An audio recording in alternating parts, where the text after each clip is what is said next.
monde, bienvenue à Family Rock 28, vous êtes là? Hey. On a du gros monde sur place ce soir, vous êtes chaud. Donc, on est à Montréal et c'est le 2 octobre 2021. Et encore une fois, nous avons réussi, malgré tout ce que vous savez, à se rassembler. Alors, je vous prie d'accueillir chaleureusement l'auteur de tellement de belles chansons avec les parfaits salauds, Rémi Cassel.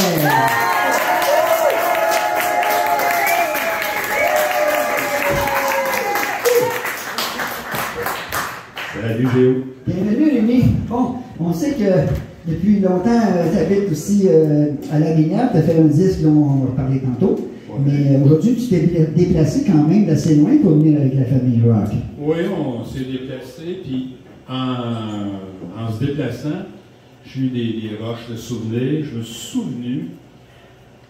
souvenu de Géo Giguère, présentateur à la Place des Nations pour le show, entre autres Emerson Lake and Palmer. Il était fabuleux. Il n'a pas changé. Il est drôle aujourd'hui. Il était aussi drôle à l'époque. Surtout quand il se mettait à parler en anglais. C'était top. C'était efficace. Oui, on m'avait demandé que je parle aussi en anglais. Déjà, j'avais un petit travail français. Mais c'est gentil. Mais c'est gentil, Rémi, qui rappelle ses souvenirs. Imaginez, moi, j'ai 74. Wow. Donc, et c'était en 72. Fait que toi, t'avais 12 ans. C'est ça, on fait parler vieux, tu sais. Et boy. Oui. Et puis, oui, c'est une belle époque parce qu'on a quoi de spécial, Rémi et moi, puisque par la suite, on s'est revus à gauche et à droite, avant les parfaits salauds. Et même, il était venu sur des évergondés à ma commune. Oh! Oui, sur Saint-André, puis je me souviens pas de grand-chose. Moi non plus, fait que vous n'avez pas de potin, mais moi je le trouvais charmant. C'est un homme charmant. En plus, c'était un beau bonhomme. Ben, un beau bonhomme. Merci. Et puis ma blonde avait l'œil dessus. Oui, mais. Tu l'avais pas dit, hein? Moi, j'étais là pour la musique. OK. Et puis par la suite, donc, on s'est revus un peu dans le Vieux-Montréal. On est allé voir un peu les mêmes shows, tout ça. Et finalement, donc, c'est en 86, si je ne me trompe pas, hein, ouais, que l'aventure parfait salaud. L'aventure commence en 86-87. Puis ça coïncide, on est chanceux, avec une période d'ébullition pour le rock francophone québécois, OK? Et en 86-87, c'est pas encore la formation complète. Disons que c'est vers 88 que tous les membres se réunissent. Je dois quand même dire que c'est Charles Foucault qui a trouvé le nom Parfait Salaud. Oui. On lui doit ça. On lui doit Charles Foucault. As-tu une idée pourquoi? Mais c'est les salauds, ça c'est normal, mais parfait. Il faut qu'on se dise honnêtement que Charles était un baveux. C'était incroyable. Charles, quand tu prends 2-3 bières, il fallait l'attacher. Mais c'est un très bon nom, on a aimé ça. Oui. Et comme je vous disais, tout d'un coup, on s'est ramassés, nous autres, sur Mont-Royal. Il y avait un building Mont-Royal, Saint-Urbain. Puis là, tout d'un coup, tout le monde pratiquait. Là. Il y avait Jean Leloup, il y avait les Pingouins, il y avait une bonne gang là. Puis c'est là qu'on a commencé à travailler nos tunes sérieusement. On a réussi à avoir un contrat de disque. Parce qu'il faut dire qu'on s'en allait nulle part, même si on avait du talent. C'est quand on a. Que Suzanne Monteau a décidé de s'intéresser à nous, de devenir notre gérante, que ça a décollé. Oh, le salaud! Il en profite pour pleurer sa conjointe ici ce soir. Salut Suzanne! Elle est là. Dans l'équation du succès, là, pour les musiciens et musiciennes en place, s'il y en a, l'équation du succès pour moi, c'est 25% de talent, je dirais 25%. Bon, c'est ça, 25% de talent, 25% de timing, puis 50% d'organisation. Ben, il faut que tu sois organisé. C'est organisé. D'accord. Les musiciens, ils font la musique, puis les autres qui ont un talent, ben, ils s'organisent pour que ça réussisse. C'était difficile au début, je veux dire, parce que j'avais roulé beaucoup par la suite, là. Mais au début, là, votre premier disque, c'était lequel déjà, là? Non, ça n'a pas été difficile. Ça s'appelait À cœur ouvert. Ah, c'est ça. Là, on a commencé, on a commencé à rouler géo. Oui. Le Québec, on l'a fait nord, sud, est, ouest. C'est ça. Tout est bon, on aimait ça, moi j'adorais ça. Tu figures que tu t'en vas à une place, c'est tout l'entertainment. Tu t'en vas à Level sur Pavillon. Ils ont monté un gros chapiteau pour toi, puis c'est l'été, puis t'arrêtes le petit gars, tu te fais dire, hey, à soir, vous avez besoin d'être bon, c'est yeah. C'est ça qu'on aime. Si tu connais le Québec, si vous le connaissez, c'est comme. C'est tellement beau. C'est un cliché, je le sais, là, mais.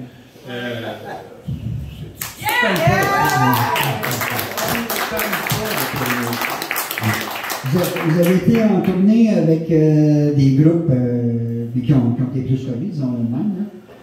Tu as des anecdotes de ta participation à des tournées à multiples groupes? On s'est toujours bien entendu, mais nous, on faisait notre petite affaire. Suzanne arrivait on avait une équipe solide, puis c'est pas qu'on se mêlait pas, mais ça ne donnait pas. Mais à un moment donné, on s'est mis à backer du monde. On a commencé à faire des shows bénéfices au mois de décembre. Toutes les années, on faisait un show bénéfice. Ah oui, oui. Puis à un moment donné, pour le garde-manger pour tous. Le garde-manger pour tous. À un moment donné, on se ramassait à backer Plume. On jouait avec Cutback, France d'amour, Dédé Traqué, un paquet de monde. Fait que là, on a comme pris confiance en nous, parce qu'on est des insécures, les musiciens. Puis là, on jouait un des premiers festivals de francophonie, là, comment il appelle ça, là, tous les années à Montréal. La francophonie. Ah, c'est peut-être la francophonie, mais ça a changé pour les francos. Les francos, c'est ça. Ouais.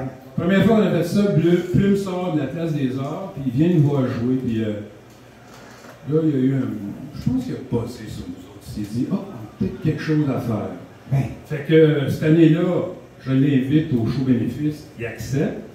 Puis après ça, ben là, il y avait comme, on sentait qu'on avait des atomes crochus, puis là, on a fini par faire une tournée, la grande saloperie avec lui. Puis je n'ai que de bons souvenirs. De bons souvenirs, parce que Plume avait quand même un caractère un peu spécial. Fallait que tu sois cute pas mal. Plume, il fallait que tu sois à ton affaire. Il fallait qu'on allait travailler fort. Oui. Puis tu sais, Plume, quand il donne, on fait un pacing de ses tunes, lui, il commence une tune, on tombe dans une autre. Après ça, le refrain, c'est une autre tune, après ça, on revient. C'est comme ça, tu sais. Il faut vraiment que tu aies travaillé. Fait qu'on avait travaillé fort, on avait une bonne chimie. Puis mon gars, c'était il y avait du monde, tu sais. C'était fun, Ben, d'ailleurs, nous allons entendre une chanson, nous avons retrouvé ça dans les archives, là, perdu dans l'espace, et qui fait partie de la chanson numéro 1, s'il vous plaît, de l'album Sans faire de bruit. Ouais, ça, c'est le deuxième. Ça, c'est le deuxième, c'est Rumeur. Trop fragile. Ouais.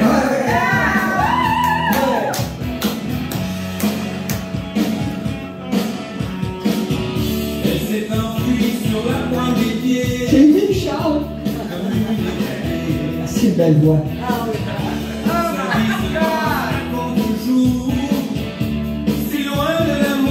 Oui, pardon, un dobé.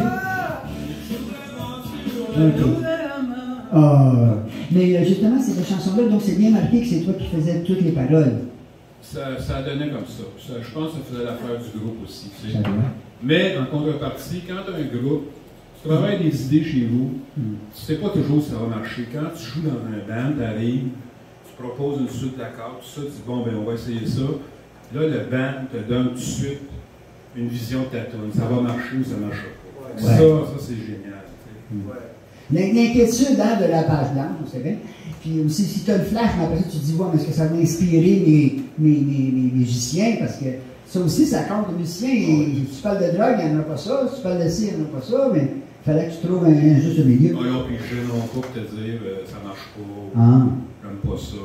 Bon, fait tu as un feedback direct, fait qu'il n'y a pas de perte de temps. Des fois, tu écris chez vous, là, je suis en train de préparer un autre album, si tout va bien, je vais rentrer au printemps en studio. Ben, tu travailles des affaires, tu penses que c'est bien bon, puis là, à un moment donné, tu te rends compte, non, ça marche pas. Quand tu répètes ça avec les musiciens. Fait que c'est encore l'avantage de jouer dans un groupe. Oui. Alors, on va écouter maintenant le deuxième extrait qui... On a dit, ah oui, c'est clair. C'est clair. Je crois que c'est pas Suzanne. C'est une belle guitare un peu folk rock. Ça, c'est l'histoire de Claire Sanson. Elle travaillait dans une boutique de linge sur la rue Laurier. Elle et sa compagne, sa chum travaillait avec elle, ont été assassinés dans la boutique. Il y a un gars qui est rentré juste avant la fermeture, il a barré la porte, ils ont emmené en bas. Fait que Okay, c'est intéressant un peu, mais au moins, tu as fait cette chanson inspirée de cet événement. Oui, ben souvent, je pense que les bonnes chansons, c'est ce que tu vis de près ou de loin. Ça dépend. C'était votre habilleuse. Oui, c'est ça, c'était notre habilleuse sur le premier vidéo. Okay. Bon, alors on voit comment un artiste, un grand artiste, peut s'inspirer de la vie de tous les jours. Parfois, c'est juste, il se réveille avec un rêve. Mais il reste quand même qu'il faut en avoir beaucoup, là, des idées, parce que tu sais, il y a déjà comme 10 chansons, je ne sais pas combien de chansons tu as faites dans toute ta carrière. Mais, enregistré une soixantaine. Soixantaine, avec des albums choses. OK. Ça veut-tu dire qu'il en reste, ça? Ben, je pense que j'ai encore du jus. Yeah! On va écouter la troisième chanson.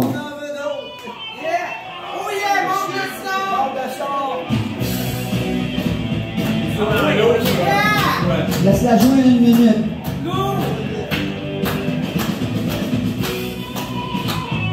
Guitare. Et tu en l'eau. Mais il y en a un des blagues. Ah, non. Le téléphone résonne, mais je suis là pour Sam. Ça va y lever. quelqu'un frappe à ma porte, que le diable l'emporte. Les jours au paradis, les beaux en enfer. Ah, ça, c'est ça. Toute bonne volonté est finie au fond d'un flacon d'éther. C'est bon. Oh, voilà, on va faire Il faut vous souligner que j'ai eu l'immense privilège de jouer avec François Durand-Lot, qui est de loin le meilleur soliste au Québec. Tu vas y arriver avec 10 tunes différentes, il va se faire 10 bons solos. Il est vraiment hallucinant. bravo. Je voulais faire une petite parenthèse sur les questions que m'a pas prévues à l'horaire. Je crois reconnaître aussi un peu dans ta voix une forme de langage étrangère. Est-ce vrai que tu es belge de... Non, j'aimerais ça, mais ça serait un proche. Mes parents étaient basques. Ah! Basque français. français, pas basque espagnol, mais le sang chaud, là, tu sais, les catalans, les couteaux. Mais c'est ça. Moi, je suis né à Paris.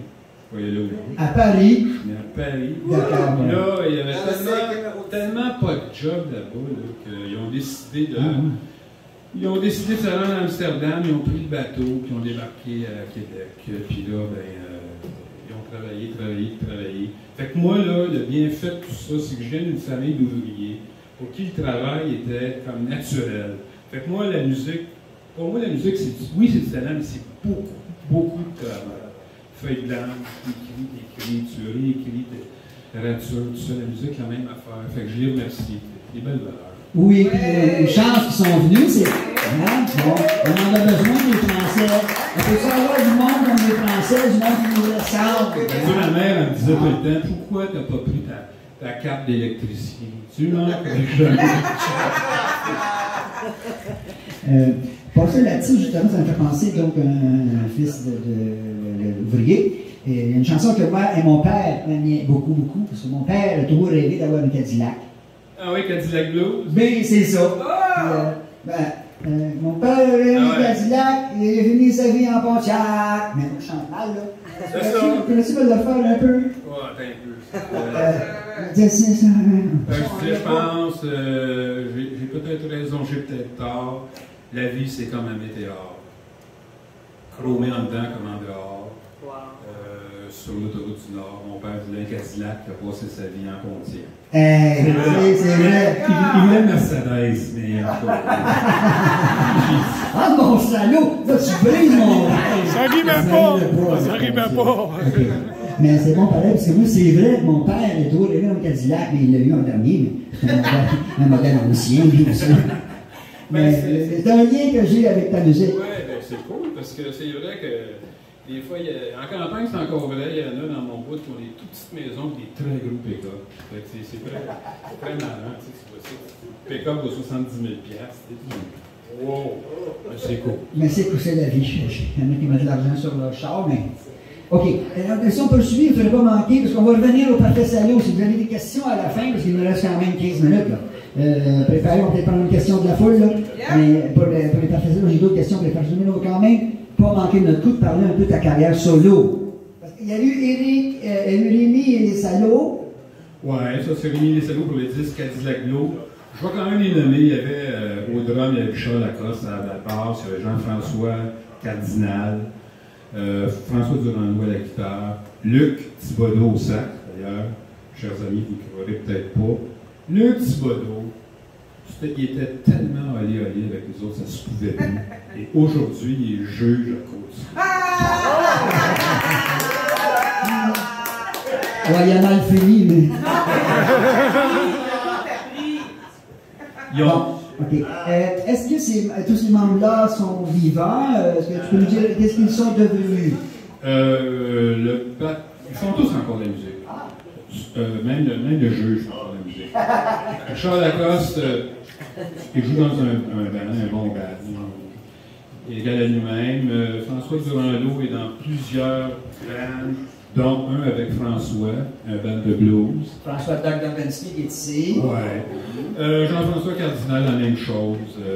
Fait que tu vois, quand tu es passionné de musique, ben, tu démarres pas. C'est ça que tu fais. Oui, puis comme toi aussi, tu as continué, mais sous ton nom, là, Rémi Cassette, avec la Minerve. Ouais. On parlait de la Minerve tantôt. Yeah. Mais pourquoi la Minerve? Ça m'énerve. Ben, je l'aime bien, ça. Ben, on habite à Minerve, tu sais. On a acheté, comme dit mon ami James, une baraque depuis 15 ans. Là, ça fait 6 ans qu'on reste là à temps plein. Tout très peu. C'est encore pas mal sauvage. Là. Chez nous, il y a une forêt, il n'y a rien en arrière. C'est un cul-de-sac. C'est bien. Un cul-de-sac. Ouais. Fait que c'est inspirant. Puis je voulais chanter à Minerve parce que la Minerve, c'est sympathique, parce que là-bas, personne ne te juge, tu peux t'habiller comme tu veux. Tu peux faire ce que tu veux, si tu te déranges pas. C'est parfait. Là, ça commence à être connu. Je parlais avec Louise, là, qui vient de Mauricie. Puis, dans les régions, on commence à avoir plus de monde. Il y a comme, la pandémie a causé comme un exode. Le monde a dit « fuck la ville, je m'en vais en campagne ». Avec raison. Tant mieux. Tu gagnes ta vie comment? On peut savoir, tu coupes du bois? Non, je coupe du bois. J'ai été chanceux parce qu'avec mon disque La Minerve, j'ai pu vivre honnêtement pendant un bout. Quand même. Mon autre album solo, je l'ai sorti en juin l'année passée, et lui, ça a fait tout. Maintenant, on l'aime bien. C'était la pandémie. C'est deux bons albums. Il y en a un qui est plus rock à Minerve. L'Hippocampe, je me suis permis de faire des choses que j'aurais pas osé dans un groupe. Et les Salauds, ben, si tu veux, il fallait être rock, il fallait être à la hauteur du nom. On était pas mal. Oui. Fait que c'est ça. En prenant de l'âge. Ben, c'est pas que tu t'assagis, mais tu t'essayes à d'autres choses. Puis j'ai gardé, je joue encore avec François Durand comme guitariste. Puis je suis tellement content. Il y a François Giroux à la batterie, un excellent batteur. Damien Tardif à la basse. James Parker, co-réalisateur guitariste. C'est du bon monde, c'est du bonbon. C'est-à-dire que j'arrive, on pratique. Quand va arriver le temps des répétitions, je leur envoie les tunes, ils les écoutent. On pratique 10 fois. Donc, 10 semaines, une fois par semaine, puis après ça, on rentre en studio. Il faut quand même que tu sois préparé, que tu sois bon, tu sais. Oui. Je les remercie au bout, parce que tu n'es jamais meilleur que nous aussi. Jamais. Ouais. Bon, c'est parfait. Mais j'aime bien le passage et tu dis que quand même, cet album t'a permis au moins de vivre, tu sais, je veux dire, parce que, à quelque part, hein, c'est ça qui a la difficulté, même les groupes aujourd'hui. Oui, puis avec la pandémie, il y en a un paquet qui ont sorti des albums, puis des bons auteurs-compositeurs. Je pense à Louis-Jean Cormier, comment elle s'appelle, qui joue de la basse, qui chante, Marie-Pierre Arthur. Ben là, un an et quelques mois plus tard, en tout cas, Louis-Jean Cormier a sorti un nouvel album, Vincent Vallière et d'autres. Fait qu'il faut que tu te retournes assez vite, sinon t'as pas de show, t'as rien. Fait que il faut travailler. Oui. Dis-moi aussi, au niveau de tes nombreux talents, tu dessines, tu fais de la peinture? Oui, j'ai toujours dessiné, puis là, pendant la pandémie, c'était à temps plein parce que je n'étais pas inspiré, je venais d'écrire un album. J'étais pas mal sec, plus d'inspiration. Fait que je me suis mis à vraiment peindre, puis je me suis retrouvé à travers ça, puis là, je suis content de ce que je fais, puis j'ai mis des toiles sur Facebook, que vous puissiez voir à quoi ça ressemble. Puis je me dis qu'un jour, je vais peut-être toujours faire de la musique, mais je vais peut-être passer plus de temps à peindre qu'à faire de la musique. Et c'est très beau ce que tu fais. Je confirme que tu l'as vu, ça tu l'as du Picasso ou du Picassiette? Ça fait du Rémi. C'est touchant, hein? Ah ben, je l'accepte, je le prends. Merci beaucoup, Manon. Tu définirais ton style de quelle façon? Je dirais que c'est du narcissisme dépressionniste. OK. Mais en fait, c'est plutôt abstrait. Il y a des toiles sur des fleurs. Tout le monde s'essaye. C'est très agréable. Je me suis fait en haut du garage, je me suis monté un atelier géo, un atelier de son, peinture, puis la Sainte-Paix. Oh, tellement content pour toi, j'en rêve moi-même. Et boy. OK. Donc, un lien pour voir tout ça, est-ce que c'est sur Rémi Casset peinture? Oui, sur le Facebook, c'est ça. Et puis, ben là, je vais le nourrir un peu plus, mon Facebook. Pas tellement Facebook. Ben, je te comprends. Là, je vais prendre des photos. Et, ouais, c'est ça. On va alimenter ça un peu plus. Puis, comme je te disais, ben là, j'écris pour éventuellement rentrer en studio. En janvier, il faudrait que j'aie 10 bonnes tunes. Fait que. C'est un contrat.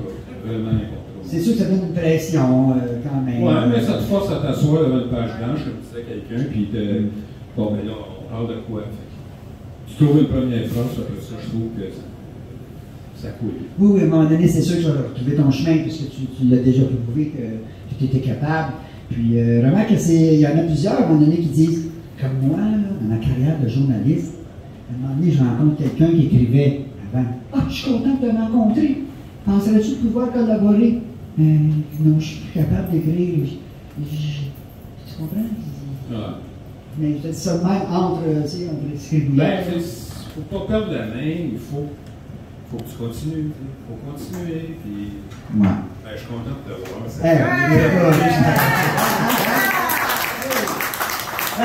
J'aurais aimé ça t'avoir dans Tant Famille Rock, l'émission sur le canal 9. Ah, j'aurais aimé ça passer. Malheureusement, nous, on a fermé avant qu'eux apparaissent. Mais moi, j'ai été chanceux, je l'ai connu avant Parfait Salaud. Je vais vous le dire, c'est un chic site. Tellement content de te retrouver, mon Rémi. Tellement content. Merci beaucoup pour te déplacer. Est-ce qu'il y a une question de la foule? Es-tu vacciné? Je veux dire que les Parfaits Salauds n'avaient plus le droit de jouer à Rimouski. La mère voulait plus nous voir. On avait viré ça à l'envers. Non, mais dans le cas, pareil. C'est pour ça qu'il y a un couplet qui dit de Québec à Rimouski. Oh! Toujours quelqu'un dans mon livre, ouais, je m'en souviens. Ah, c'est bon, c'est bon. Mais c'est ça. OK. Alors, en terminant, as-tu eu des enfants? Tu as fondé une famille? Oui, j'ai une fille qui s'appelle Daphné, qui travaille avec les enfants, qui va bien, qui est autonome. Et puis, c'est ça. Il aime son père, on ne le voit pas trop souvent, mais on s'appelle, tu sais. Voilà. Elle demeure à Montréal, j'imagine. Oui, dans le quartier Villeray. OK. Un beau quartier. Bon, merci de la confidence. Et puis, donc, en terminant, on peut dire que les Parfaits Salauds c'est une belle réussite, là. Vous avez fait quoi? C'est ça qu'on dit, trois albums? Trois albums. Mais il y avait eu comme une Rémi et les salauds aussi que. Wow. C'était plus la formation. La même formation. Ouais. On va étirer ça pour 4. Quand même. Puis on avait du bon temps, on était un bon band. Puis il aurait fallu qu'on enregistre nos jams parce que c'était vraiment bon. Puis ça n'a pas à donner. Puis il y a toujours à un moment donné, c'est pas facile un groupe.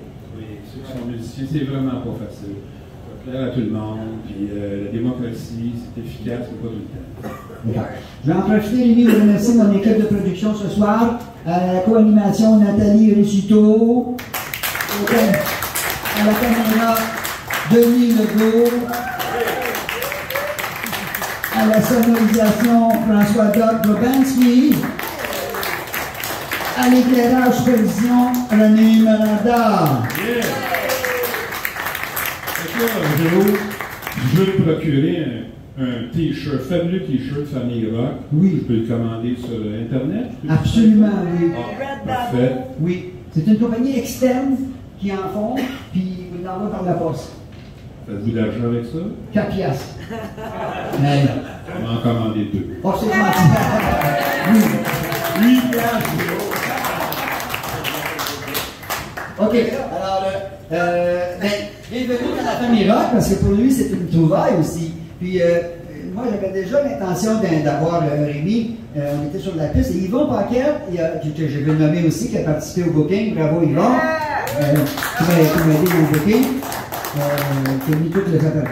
Donc, encore une fois, félicitations, ta belle carrière. On t'adore. Tu es formidable. Merci Merci, beaucoup d'être Tony. venu. Merci, Honoré. Merci encore une fois. À la prochaine.